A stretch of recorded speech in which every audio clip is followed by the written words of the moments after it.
Hi friends, welcome to mech world. మనం last క్లాస్లో volumetric strain గురించి at the same time stress and curve for mild steel గురించి in డీటెయిల్గా study చేసాం. So ఈ యొక్క క్లాస్లో మనం you have to focus on elastic constants. అసలు బేసిక్గా ఎలాస్టిక్ కాన్స్టెంట్స్ టైప్స్ అనేది చూద్దాం. సో ఎలాస్టిక్ కాన్స్టెంట్స్ అనేది చెప్పుకోబోయే ముందు you have to discuss about hooks law. About hooks law about Hooke's law. Hooke's law. Hooke's law states that stress is directly proportional to strain up to elastic limit. So it is very important guys, up to elastic limit. Elastic limit వరకు stress is proportional to strain. So Hooke's law states that stress is proportional to strain up to elastic limit అని చెప్పడం జరిగిందనమాట. So మనకి stress and strain అనేది ప్రొపోర్షనల్గా ఉంటుంది. ఎక్కడ దాకా? Stress and కర్వ్లో elastic point దాకా. సో మనకి అసలు ఎలాస్టిక్ పాయింట్ అంటే ఏంటి, స్ట్రెస్ అండ్ కర్వ్ అంటే ఏంటి అనేది లాస్ట్ క్లాస్లో ఇన్ డీటెయిల్గా చూసాం. ఓకే, ఇన్ కేస్ మీరు లాస్ట్ క్లాస్ చూడకుండా ఉంటే దీని ముందు క్లాస్ ఒకసారి రివైజ్ చేస్తే you have clear idea about stress and curve అనేది మీకు తెలుస్తుంది. ఓకే, మనకి ఎప్పుడైనా సరే ఈ యొక్క ప్రపోర్షనాలిటీ అనేది రిమూవ్ చేస్తే you have to add some constant on right hand side. So by removing proportionality ఈ యాడింగ్ కాన్స్టెంట్ ఈ and strain epsilon. So sigma is equal to E into Young's modulus, where E is called Young's modulus. ఏమంటారు? ఈని Young's modulus అంటారు. Young's modulus. Okay guys, so where E is called Young's modulus and also called as modulus of elasticity కూడా అనొచ్చు దీన్ని.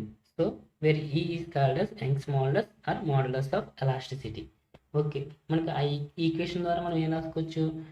ఈ is equal to stress by strain అని కూడా రాసుకోవచ్చు. So E is equal to stress by strain. So Young's modulus is the ratio of stress to the strain is strain. Okay, మనకి Young's modulus units ఏంటో కూడా చూద్దాం.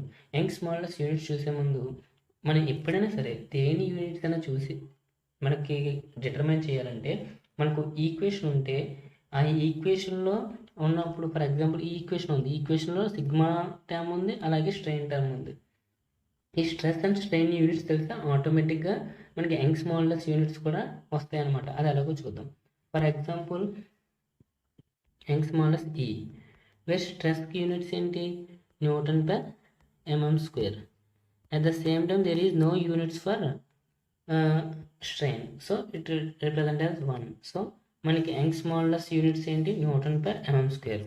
So మనకి మైండ్లో పెట్టుకోవాల్సింది ఏంటంటే there is the units of Young's modulus is equal to the units of stress. So మనకి ఒక ఎలాస్టిక్ కాన్స్టెంట్ అనేది ఆల్రెడీ బై హుక్స్ లా ద్వారా చెప్పేయచ్చు. ఏంటి? బై హుక్స్ లా ఏం చెప్తుంది? Stress is proportional to strain. So proportionality remove చేసినప్పుడు మనం ఏం ప్లేస్ చేసాం? ప్రపోర్షనాలిటీ రిమూవ్ తీసి ఈక్వల్ టు ప్లేస్ చేసుకున్నప్పుడు కాన్స్టెంట్ ఈ అనేది ప్లేస్ చేసుకున్నాం.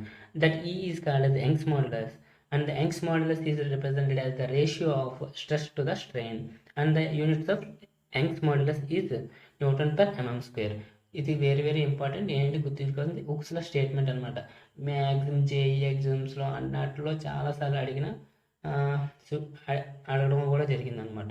సో మనకి ఎలాస్టిక్ కాన్స్టెంట్స్ అనేవి 3 ఎలాస్టిక్ కాన్స్టెంట్స్ ఉన్నాయి. అందులో ఫస్ట్ ఎలాస్టిక్ కాన్స్టెంట్ ఏంటంటే Young's modulus. So Young's modulus already చూసాం కాబట్టి have to go for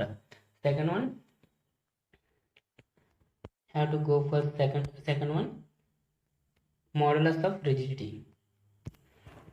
Okay, second one is modulus of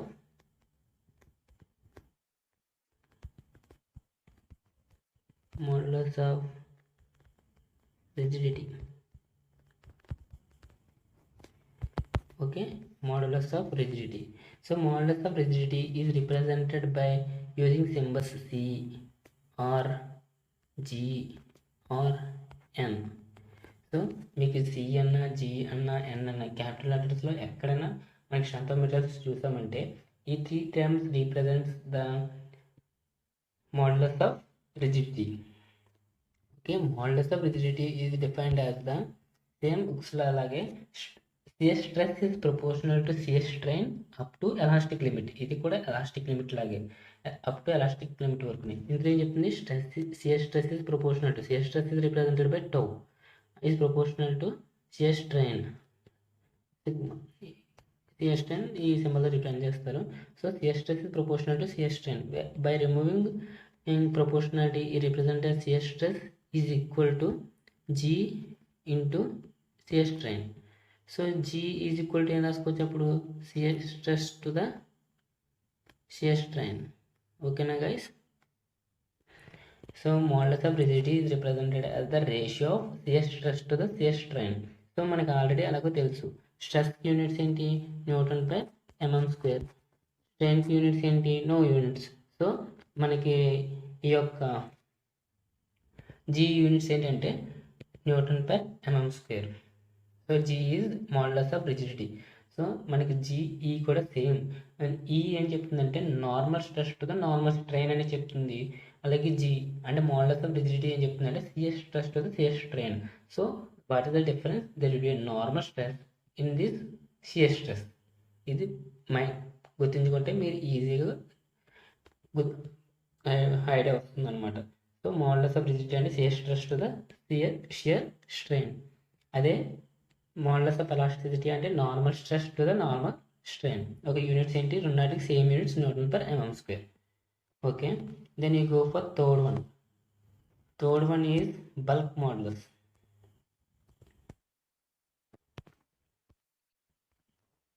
third one is bulk modulus.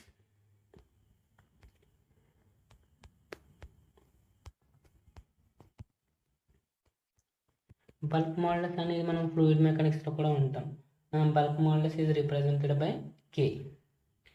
Bulk మాడ్యులస్ని దేంతో రిప్రజెంట్ చేస్తారు, బై కేతో కూడా రిప్రజెంట్ చేస్తారు అనమాట. So bulk modulus is represented as the direct stress, it is the ratio of direct stress to the volumetric strain. ఇది direct stress అని అనొచ్చు, లేకపోతే చేంజ్ ఇన్ ప్రెజర్ అన్న కూడా అనొచ్చు.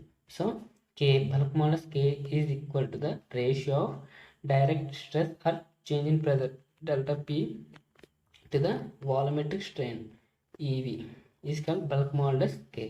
ఇదే కొంచెం డిఫరెంట్గా ఉంటుంది, గుర్తుంచుకోండి. Bulk modulus is the third type of elastic constant.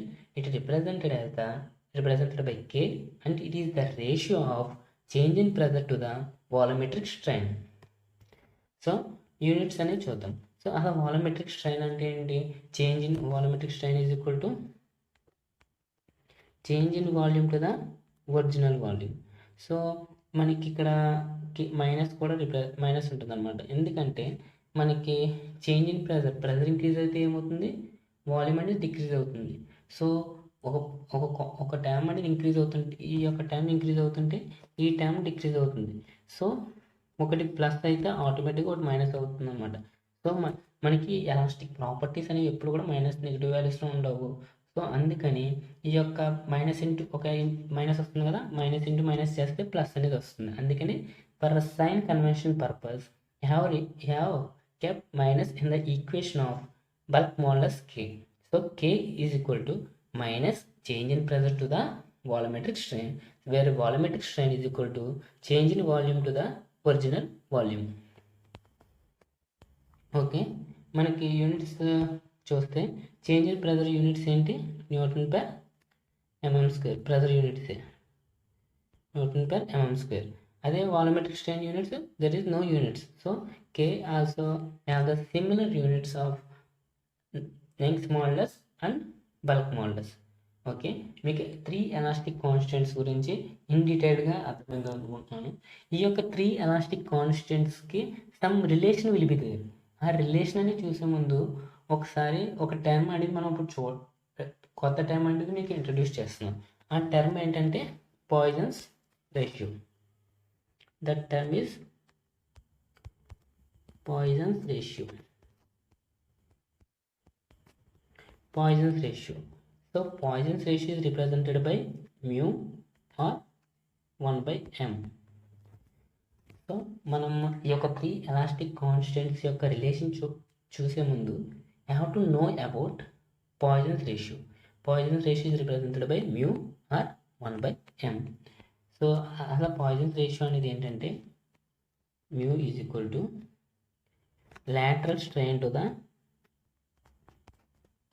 it is the ratio of lateral strain to the linear strain, where strain is represented by epsilon. So I will write the epsilon e. So where Poisson's ratio mu is the lateral strain to the linear strain. What is mean by lateral strain? What is mean by linear strain? Lateral strain and linear strain అంటే ఏమీ లేదు. ఒకసారి change the page. Okay, lateral strain and linear strain అంటే for example మనం ఒక rectangle sheet తీసుకున్నాం. By applying force అనేది apply చేస్తాం. 2 డైరెక్షన్స్లోని ఒక డైరెక్షన్లో ఫోర్స్ అనేది అప్లై చేస్తాం.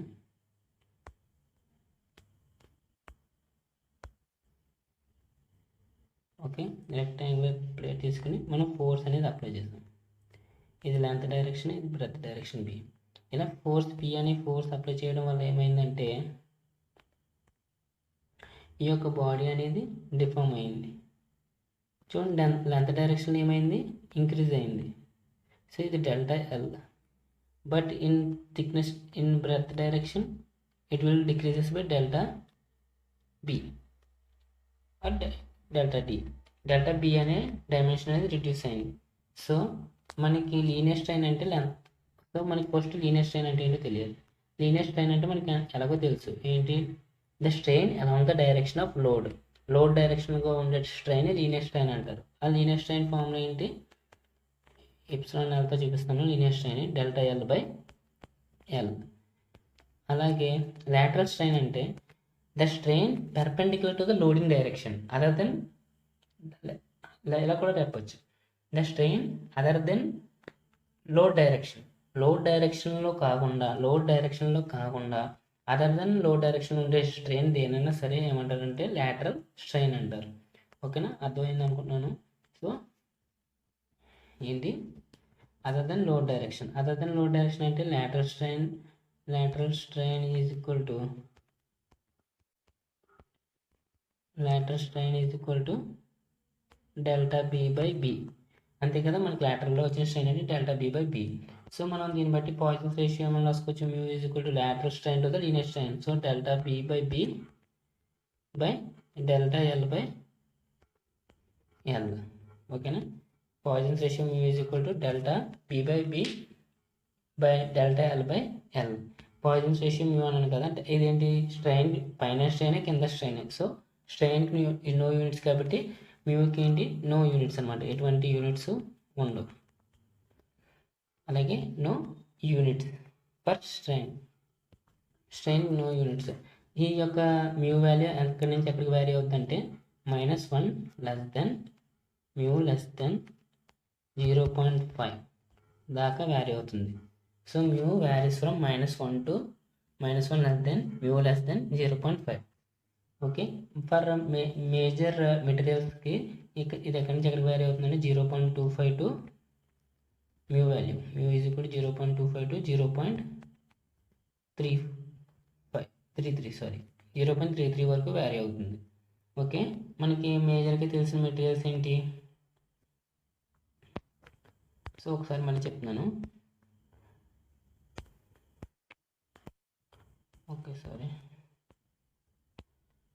Okay, so Poisson's ratio is the ratio of lateral strain to the linear strain. దీనికి నో యూనిట్స్ అనమాట. అలాగే పాయిసన్స్ రేషియో అనేది -1 నుంచి 0.5 వరకు వ్యారీ అవుతుంది. At the same time mu is equal to 0.525 to 0.33 for most of the materials. Other మెటీరియల్స్కి ఈ రేంజ్లో అనేది ఉంటుంది. ఓకే, మన పేజ్ మార్చుకోవచ్చు. ఓకే, మనకి మేజర్ ఏంటి, స్టీల్కి పాయిసన్స్ రేషియో వాల్యూ ఎక్కడి నుంచి ఎక్కడికి ఉంటుందంటే 0.23 టు 0.27 వరకు వ్యారీ అవుతుంది. అదే mu value of cast iron, CI అంటే క్యాస్ట్ ఐరన్కి అయితే 0.27 టు 0.33 ఈ రేంజ్లో ఈ రేంజ్లో వరకు ఉంటుందన్నమాట. ఇది poison ratio for steel and poison ratio for cast iron. మనకి ఈ సెట్ పాయింట్ ఆఫ్ వ్యూలో ఇది ఇంకొంచెం గుర్తుంచుకోవాల్సిన పాయింట్స్ అనమాట. So poison ratio is the ratio of lateral strain to the linear strain. Okay, so మనకి ఎన్ని ఎలాస్టిక్ కాన్స్టెంట్స్ ఉన్నాయి? మనకి మొత్తం ఇప్పుడు యంగ్స్ మోడలస్ ఒకటి, models of rigidity G, bulk modulus K and poison ratio mu. ఈ 4 ఉన్నాయి కదా, ఈ 4 వాటికి సమ్ రిలేషన్స్ అనేవి ఉన్నాయి. మనం ఈ యొక్క రిలేషన్ యొక్క డెరివేషన్ అనేది మనకి బేసికల్గా డిప్లొమా పాయింట్ ఆఫ్ వ్యూలో అవసరం లేదు. సో అందుకని డైరెక్ట్ రిలేషన్స్ అని ఇస్తున్నాం. బీటెక్ పాయింట్ ఆఫ్ వ్యూలో కూడా రిలేషన్స్ అని డైరెక్ట్గా అడుగుతాడు తప్ప రిలేషన్ డెరివేషన్ అనేది అడగడు. సో మనకి ఏదైతే ఇంపార్టెంటో అది బాగా నేర్చుకుందాం. సో మనకి 3 రిలేషన్స్ అనేవి ఉన్నాయి. ఫస్ట్ రిలేషన్ ఏంటంటే Young's models. Young's models E is equal to 2G into 1 plus mu. Friends, me notes తీసుకుని అర్జెంటుగా ఈ యొక్క పాయింట్ అనేది రాసుకోండి. ఇది చాలా సార్లు అడిగిన బిట్స్ అనమాట. ఈ యొక్క 3 రిలేషన్స్ ఉంటాయి. ఈ 3 రిలేషన్స్ని నెంబర్ ఆఫ్ టైమ్స్ అనేది అడగడం జరిగింది. సో ఈ యొక్క పాయింట్స్ని జాగ్రత్తగా గుర్తుంచుకోండి. Young's models is equal to 2G into 1 plus mu. నేను ఆల్రెడీ ఏం చెప్పాను, మ్యూని పాయిజన్స్ రేషియో మ్యూ తోటి రిప్రజెంట్ చేయొచ్చు, అట్ ద సేమ్ టైం 1/mతో కూడా రిప్రజెంట్ చేయొచ్చు. So Young's models E is equal to 2G into 1 plus 1/m అని కూడా చెప్పచ్చు. సో ఇది మనం ఈ యొక్క టర్మ్స్ని ఇంటర్చేంజ్ చేసుకోవడం వల్ల ఇన్ టర్మ్స్ ఆఫ్ జీలో కూడా చెప్పచ్చు. సో అదండి నేను ఇంకా చెప్పట్లేదు. సో సింపుల్గా గుర్తుంచుకోవడానికి ఏంటి, E is equal 2G into 1 plus mu, ఇది గుర్తుంచుకోండి. ఫస్ట్ రిలేషన్ అది. సెకండ్ రిలేషన్ వచ్చి E is equal to 3K 1 minus 2 mu ఈ second relation. E is equal to 3K into 1 minus 2 mu is the second relation. And third relation is E is equal to 9 kg by 3K plus G is the third relation. 3K plus G, third relation. Very very important guys. మనకి ఈ యొక్క 3 ఈక్వేషన్లో మీరు ఒకసారి pen తీసుకుని ఒక నోట్బుక్లో note చేసుకోండి. ఏమని note చేసుకుంటారంటే the 3 elastic constants is equal to E is equal to 2G into 1 plus mu. Like at the same time E is equal to 3K into 1 minus 2 mu and E is equal to 9 kg by 3K plus G. Okay, వాడు in terms ఇలా అడగవచ్చు. ఈకి జీకి ఉన్న relation రాయమంటే first relation రాయాలి. ఈకి కేకి అడిగిన relation, ఈకి కేకి మ్యూకి relation అడిగితే ఈ యొక్క ఈక్వేషన్ రాయాలి.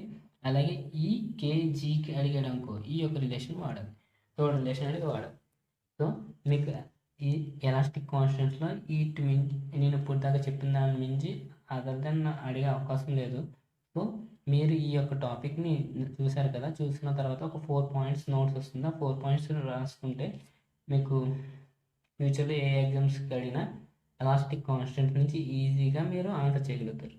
ఓకే ఫ్రెండ్స్, నెక్స్ట్ క్లాస్లో మనం ఇప్పుడు దాకా చెప్పుకున్న టాపిక్స్ నుంచి కొన్ని సమ్స్ అనేవి చూద్దాం. Okay guys, thank you.